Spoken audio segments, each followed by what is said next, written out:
Hello, সকলে কেমন আছো? আমি খুব ভালো আছি। আশা করি তোমরাও খুব ভালো আছো। অনেকদিন ধরেই ভাবছিলাম যে একটা লং ভিডিও তোমাদের সাথে শেয়ার করব, কিন্তু হয়ে ওঠেনি। তাই আজ ভাবলাম কিছুদিন আগে গোপাল ভাঁড় তৈরি করেছিলাম, ওটারই একটা লং ভিডিও তোমাদের সাথে শেয়ার করি কিভাবে তৈরি করলাম। প্রথমেই হার্ডনার রেজিনিনটা নিয়ে নিয়েছিলাম, মোল্ডেড ক্লে। দুটো খুব ভালোভাবে মিশিয়ে নিলাম, তারপর একটা ডো তৈরি করে নিলাম। এরপর কিছুটা পাউডার দিয়ে এটা রুটির মতো বেলে নিয়ে বাল্বের উপর দিয়ে দিলাম। বাল্বটা ভালো সম্পূর্ণ ঢাকা দিয়ে দিলাম।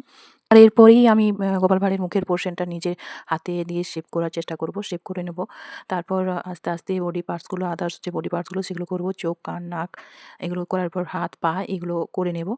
যেহেতু এটা বাল্বের ওপর আমি করেছি, তার জন্য বডিটা প্রায় শেপে চলেই এসছে। যেহেতু গোপাল ভাঁড়ের ভুঁড়ির পোরশনটাই বড় থাকে, সেটা চলেই এসছে। আর এরপর আমি গোপাল ভাঁড়ের ধুতিটা করে নিচ্ছি।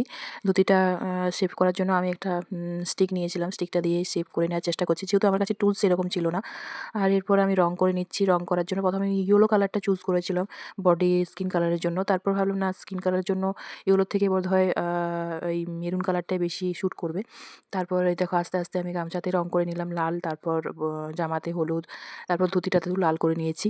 এরপর আস্তে, আস্তে সমস্ত রংগুলো করে নিলাম। তবে খুব ধীরে, ধীরে করতে হচ্ছিল, কারণ একটা রঙের সাথে আরেকটা রং লেগে গেলে কিন্তু অন্য একটা কালার চলে আসছিল। তারপর শুগুলো কালো রং করে নিলাম। আর এভাবে এটা কমপ্লিট করার পরে কিন্তু আমি খুব স্যাটিসফাইড হয়েছিলাম। আমি নিজের মনের মতো একটা লুক আনতে পেরেছি।